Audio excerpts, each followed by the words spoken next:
Oh God, some went wrong. Okay. Welcome to the Voices of an Author with V. Waring. I am so excited that you have decided to join us here on tonight for this dynamic and exclusive interview that we're going to have with none other than Dr. Maisha L. Jack. So, Dr. Maisha L. Jack, she is not just an ordinary woman. She's a woman who has been gifted and talented with many gifts that God is really using. And He is using her as an instrument to impact this world. She is an author, a business owner. She is, most importantly, a mother and a wife. She is a God fearing woman. And she is now a part of the Global Women Speakers Network. I am so excited to have with joining me tonight Miss Dr. Maisha L. Jack. Hello, Miss Dr. Jack. How are you doing this evening? I'm wonderful. I'm wonderful. How are you? I am doing excellent. Thank you for accepting this invitation to be on the RiseHer Network, Voices of an Author. So everybody's been waiting to hear from you because I put it out there that you were going to actually be on the show tonight. So we're going to go ahead and get started. Tell us a little bit about yourself. I was born and raised in Winchester, Kentucky. It's right outside of Lexington, Kentucky. I am a former athlete, and as you shared in the intro, I am a mother, I'm a wife, I am a business owner, I'm an educator. I have been an educator for 25 plus years, Wow. doing general education and special education. And most recently, I'm an author who received her doctorate. Congratulations. Thank you. Congratulations. I am so proud of your accomplishments. Now, you said something. You just earned your doctorate. And you earned your doctorate in what field? In what major? I got my PhD in business and entrepreneurship, as well as a coaching certificate. Awesome. So, all right, now you're letting us in on tidbits of you. Right. So, you are a coach. So, are you a personal business? Tell us a little bit about your coaching and what you do. So the coaching has kind of branched out into it's business. And oftentimes, when you are sharing business ideas and helping people along the way, it does turn into personal coaching. But on the broader side, it's been more business coaching and seeing how to delve into authorship and self publishing. Awesome. So, now you're speaking of being an author. Tell me, if you were a book, if you were a book, what is something that will stand out to people who read you, which will be empowering to them, but would help change the trajectory of their life? If I were a book right now, especially in the season that we're in, Mhm. it would be a focus on healing and forgiveness and having a forward mindset. So, when you speak of forgiveness, Hmm.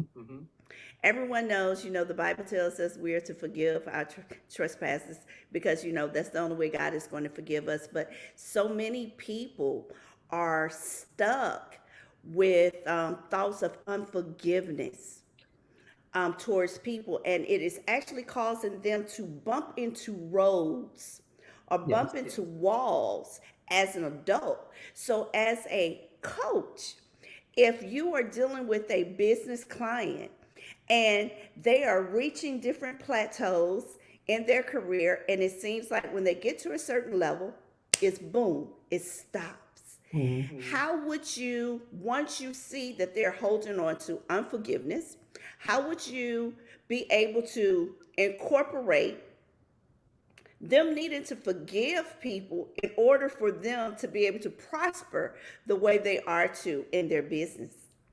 One of the things that I would start out with is talking about MVPs. And so with me being an athlete, I would first come with a lot of times sharing your personal story with people can help. So me as an MVP, you look at a most valuable player, right? Yes. And so I would express or start out with the MVP that I'm talking about is encountering mountains, valleys, and possibilities. Wow. Because when you start getting into unforgiveness, something has happened along the way with when you climb a mountain. And so a lot of times mountains look different for people. Sometimes it's an exhilaration, they've reached a certain point and they're super excited. But sometimes the climb up that mountain is very difficult for people. And they get bumps and bruises along the way. And so unforgiveness can set in as you were speaking about. Then you have valleys. And we learn that in the valley we grow. And I have some plants that I've named Lily and Valley. Remember that old song, There's a Yes. Lily in the Valley. So when you come off the mountain, you're going to experience some valleys. And sometimes people get stuck in the valley, which might be that pit of unforgiveness. But my focus to them would be on the possibilities, that MVP, getting to the possibilities, because the possibilities broaden and are wide open when you have started forgiving. What I had to learn from my own story was that me forgiving someone else wasn't the first thing that I needed to do. I had to forgive myself. I didn't know that. Yes. And so that's where I would start out talking about MVP, because once they start chopping and hitting those points that have gotten to the point of unforgiveness and the possibilities open up, then they themselves become an MVP in their own lives. Awesome. Awesome. So it seems I already see during this life journey, you have gained a lot of wisdom and knowledge that you will be able to help many people. So let me ask you a simple question. Mhm. At what age and what point of your life did you discover that you had a voice? That you had a voice that you wanted to share with the world, that Mhm. you knew you had something to say and nobody was going to stop you from saying it. Now, when you ask me, I would say 7, because that's when I accepted Christ. And, I marched up. Nobody said anything to me. I marched up there. My mama and my family was wondering, where is she going? But if you ask my family, they would say about the age of 3. My aunt was said that, my voice has always been very loud. It started out with my name because of how my name is spelled. It's easily mispronounced.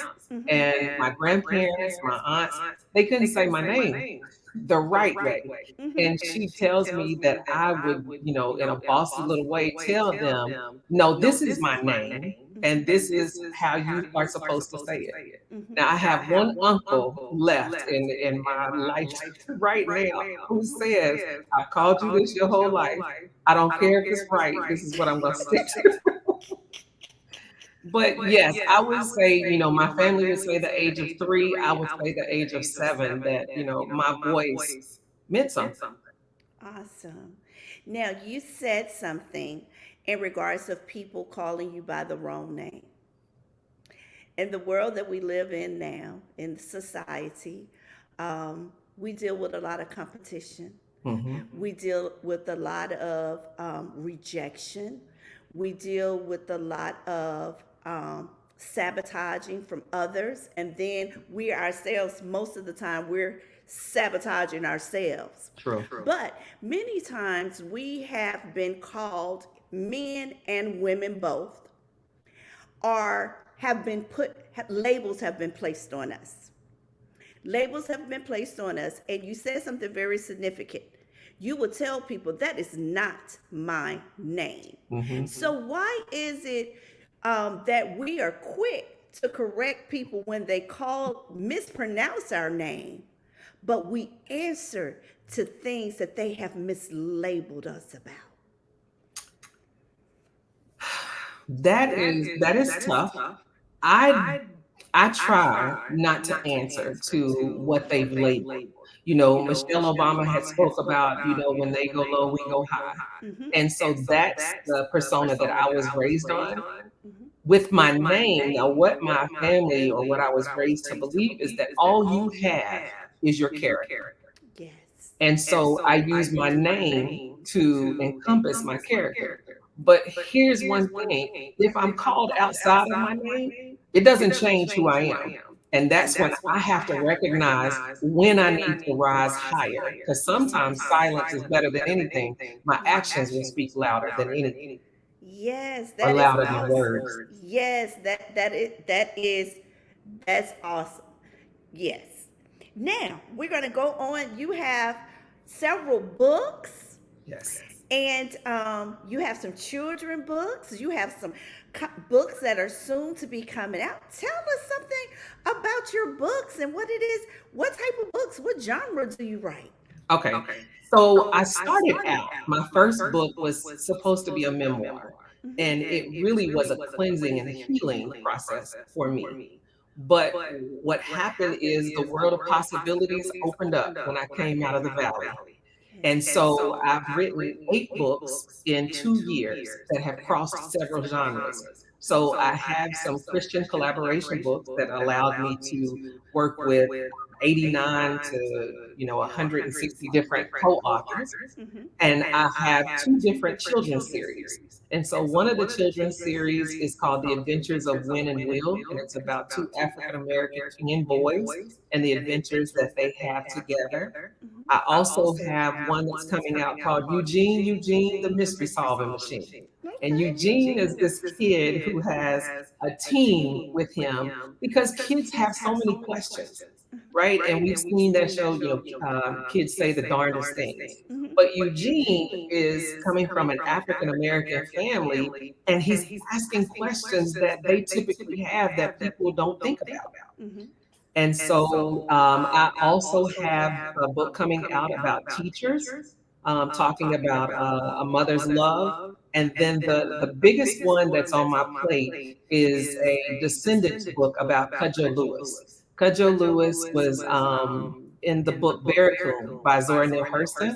Okay. And I have been working with his descendants to share the continued story of his life and their life. Oh, that is totally amazing. It's a I, blessing. I know, to be honored to be able to go to his descendants and keep his story alive. My motto that I share with everyone is live a life that outlives you. Mm, And now you are able to pen his life into words that will not only surpass his life, his family's life, but your life and all of our children's life. Because one thing that we're going to always have content to read. And so mm. that is amazing. Now, Thank you. give us a little excerpt of one of your books, I something would that you love want to. I would love to. everybody to hear.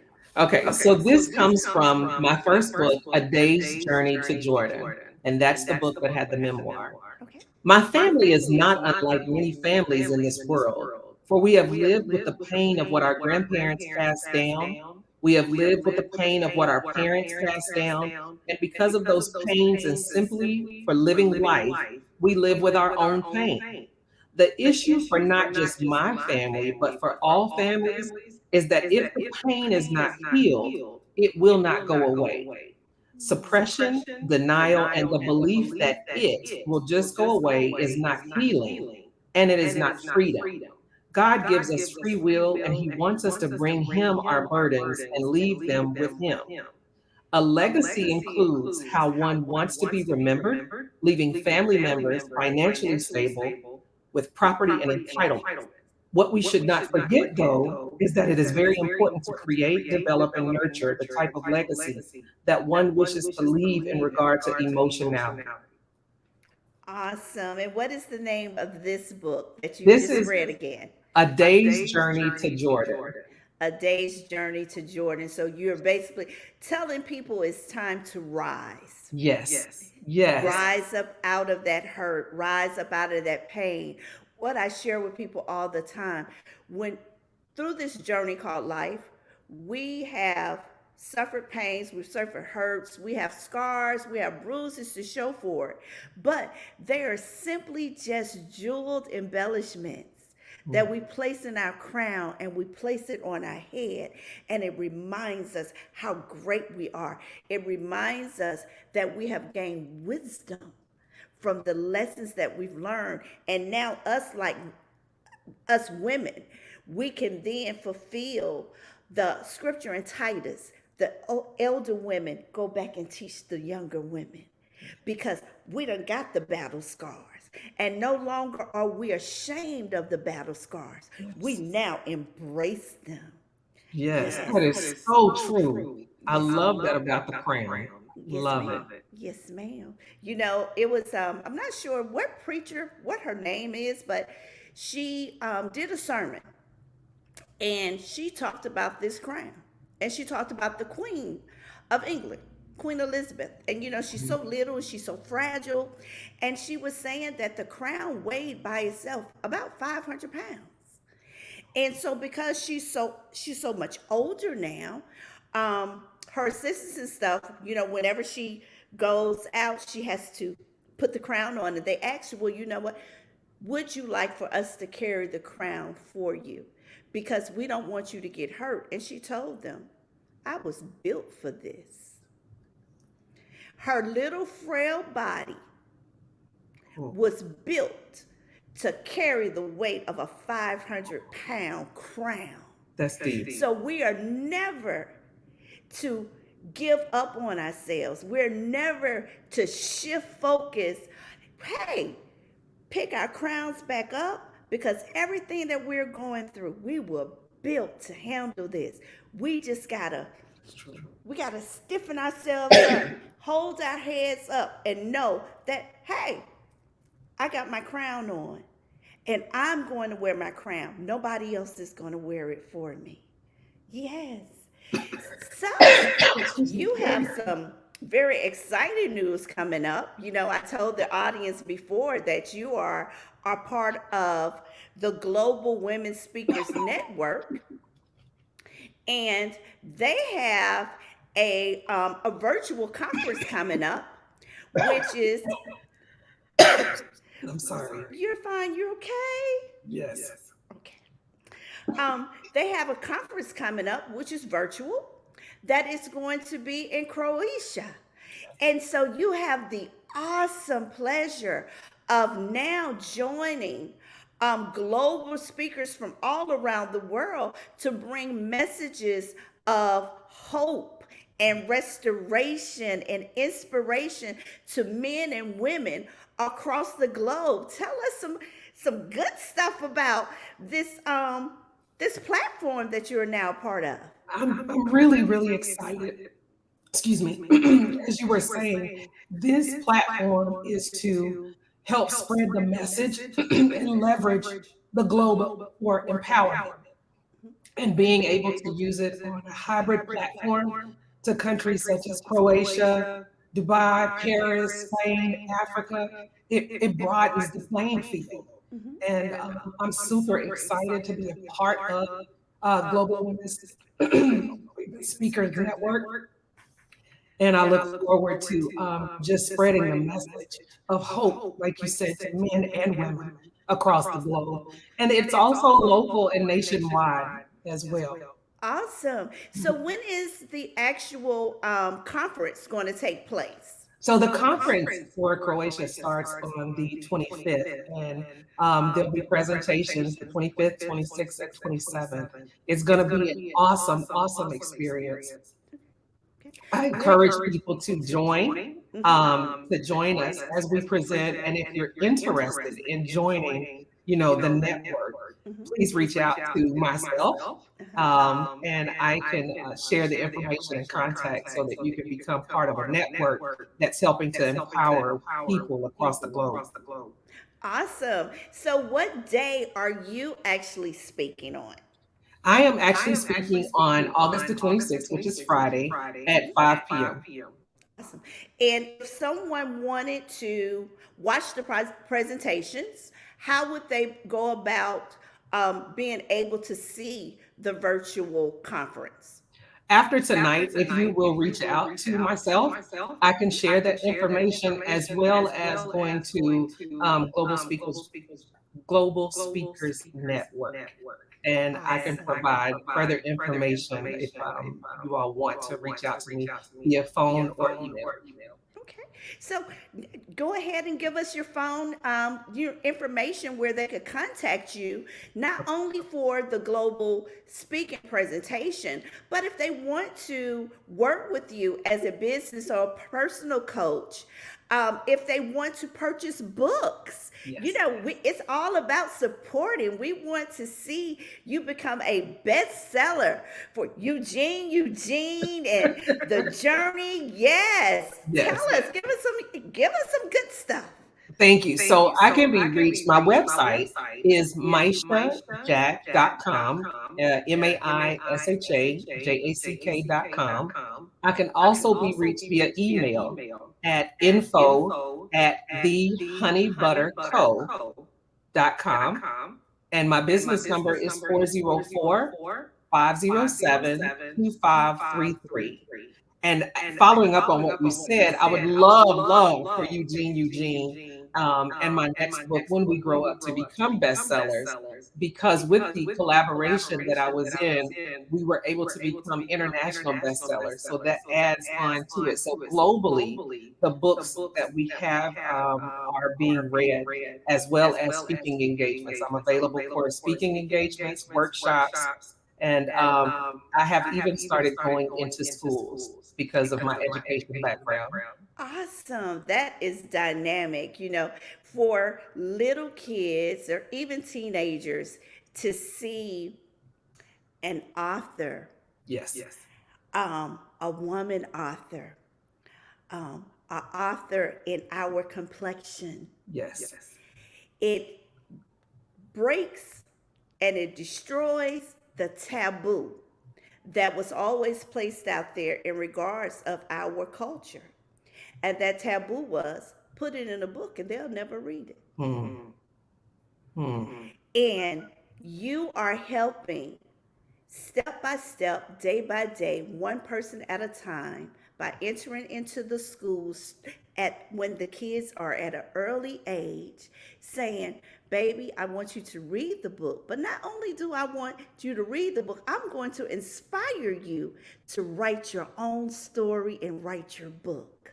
That is amazing. That is so true. That is so true. When I went to the school, one of the schools in Kentucky, one of the students came up and said, "You inspire me." And I said, "Oh my gosh, thank you." And so one little girl, she was like, "Well, I like to write, but I can't get it right. And so I just forget about it." And I said, "No, there are no parameters. Just write, because things will start coming to you." So that has felt really good. Sometimes when you're writing, you ask yourself, what am I doing this for? Yes. And then when you hear things like that, Mhm. then you remember, this is why I'm here. This is why I'm doing this. Because reading reaches across all ages. Yes. And as you said, it's in the book and we're reading now. Yes. We've always been reading, Mhm. but we're breaking the mold with it now. Yes, ma'am. Yes, ma'am. So we're coming to a end of our actual episode for tonight. I want you to speak words of empowerment, inspiration, motivation to the audience. Just speak to them. Give them some good nuggets. Okay. I want to leave sharing that I want people to be so deeply committed to your own growth that you say no to guilt and you say yes to fear, because nothing should stand in your way. I want you to remember that there will be MVPs in your life, mountains, valleys, and possibilities. But I want you to take that mountain plus the valley, have it equal the possibilities, and make yourself become your own MVP so that you can help someone else do the same. That is awesome. I'm going to remember that MVP. I Thank definitely you. am. I'm going to be shouting it out in my daughter's ear. Yes, yes, because I mean, trials and tribulations are going to come. Yes. You just have to rise, as you said. Yes, ma'am. Yes, Yes, Mhm. ma'am. Well, I would like to thank you for being our special guest on the RiseHer Network, Voices of an Author tonight. Thank you so much for sharing a little bit about yourself, letting us know about your journey, when you discovered your voice, and inspiring other women, men, boys, and girls that it's okay to share their voice. It's okay to take that step because what you have to say, it is important. Yes. We would like to thank you all for joining us tonight on the Voices of an Author with V. Waring featuring Dr. Maisha L. Jack on Thank tonight. you. If you would like to be featured on the Voices of an Author, please do not hesitate to contact me, Verlisa Waring at verlisa.waring at the Rise Her Network. Until we see you again, you all have a wonderful night. Thank you. Thank you.